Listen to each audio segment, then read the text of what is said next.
Welcome back to Pages to Prosperity. Have you ever sat down to work on something, only to feel like your brain just isn't cooperating?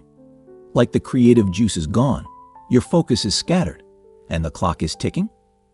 Well, you're not alone. But here's the thing. It's not about how much time you spend on a task. It's about how you manage your mind. That's what David Kadavy teaches us in his game-changing book, Mind Management, Not Time Management. Today, I'm going to walk you through the key insights from this brilliant book, and trust me, by the end, you'll never look at productivity the same way again. 1. The big idea. Why time management fails us. Let's start with Kadavy's revolutionary concept. Time management is overrated. Think about it. Time is fixed. You can't stretch it or slow it down. But your mental energy? Now that's a resource you can actually manage and optimize. Kadavy argues that most productivity systems fail because they focus on cramming tasks into rigid schedules without considering how our mental states fluctuate throughout the day. Instead, he says, the secret to doing meaningful work lies in matching the right task to the right mental state. So, if you're trying to write a report but your brain's in daydream mode, you're setting yourself up for frustration. Instead, use that dreaminess to brainstorm ideas. Doesn't that make way more sense? Relatable example. Picture this. You're staring at your to-do list and it says, write 5 pages of that report. But your mind keeps wandering to the vacation you're planning. Instead of forcing focus, Kadavy suggests asking yourself, what am I in the mood for? Maybe planning the report structure feels more doable right now. That's mental alignment, and it's a game changer. 2. The 7 mental states of creative work. This is where things get practical. Kadavy breaks creative work into 7 mental states, each suited to a different phase of your process. Here's a quick breakdown, but stick around. I'll show you how to actually use these states in your day-to-day life. Prioritize. This is your planning mode. It's about figuring out what's worth doing and what can wait. Explore. Think of this as creative wandering.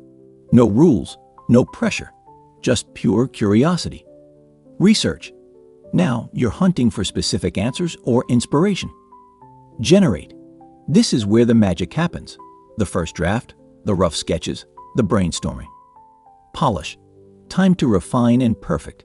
This is editing, reworking, or fine-tuning. Administrate. Even creative people have to pay bills and answer emails. Recharge. And yes, rest is part of the process. Taking breaks isn't lazy.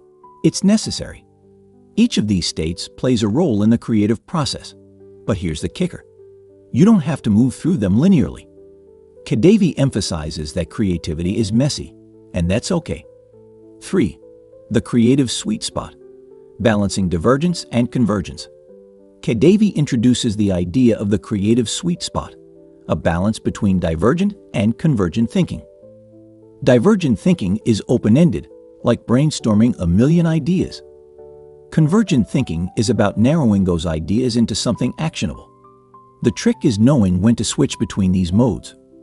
For example, let's say you're designing a logo. Start by sketching lots of random ideas without judgment. That's divergence. Then pick the best one and refine it. That's convergence. The sweet spot is where you flow between these effortlessly. Engaging analogy. It's like cooking a great meal. First, you gather all the ingredients, divergence. Then you follow the recipe and bring everything together, convergence.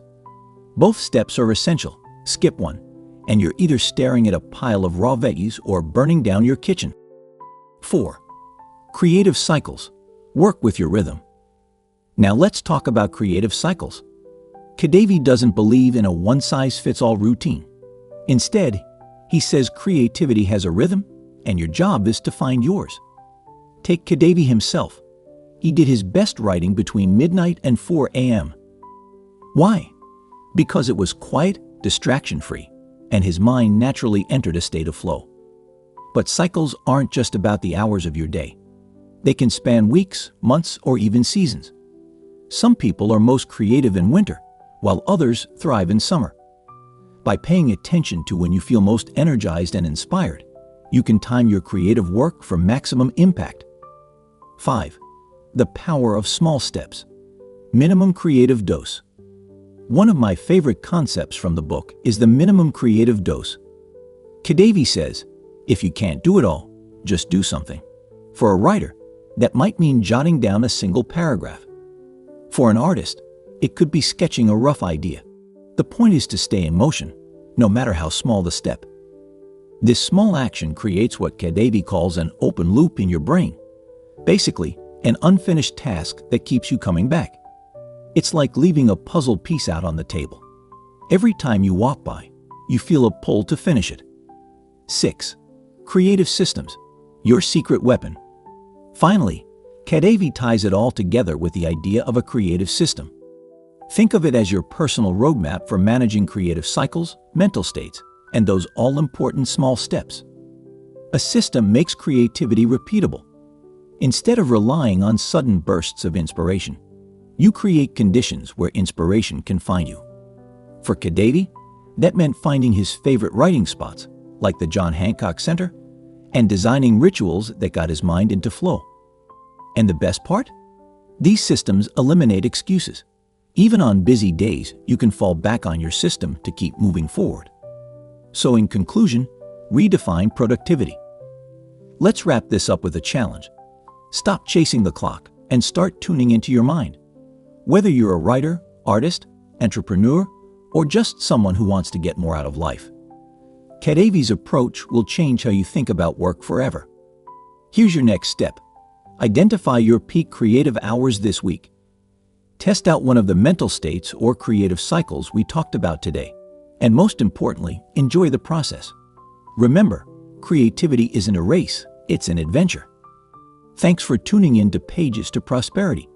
If you found this helpful, hit that like button and share your thoughts in the comments.